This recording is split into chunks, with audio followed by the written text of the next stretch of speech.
你好，本土派廚房今日同大家介紹嘅係焗豬頸肉叉燒。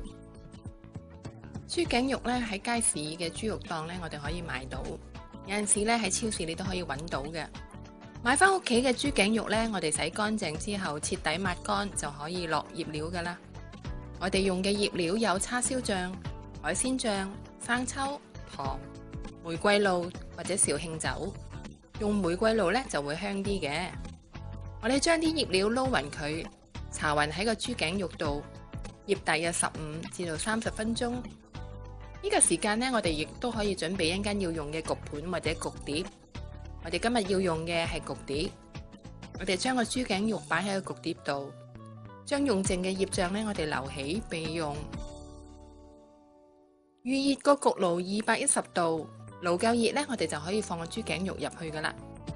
我哋首先焗14至到16分鐘，焗好一面之後呢，我哋喺個焗爐度攞個豬頸肉出嚟，跟住我哋將個豬頸肉反轉，將頭先用剩預留嘅醃醬呢搽埋喺個豬頸肉面度，再焗多14至到16分鐘，最尾幾分鐘就多加留意啦。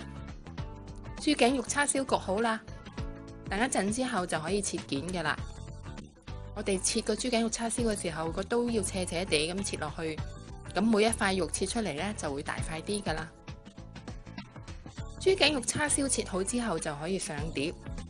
頭先焗完肉之後呢，嗰個焗盤或者個焗碟度應該仲有啲汁剩嘅，嗰啲汁都幾好味噶，千祈唔好嘥，將佢淋埋喺個豬頸肉叉燒面度呢，食起上嚟其實會特別好味嘅。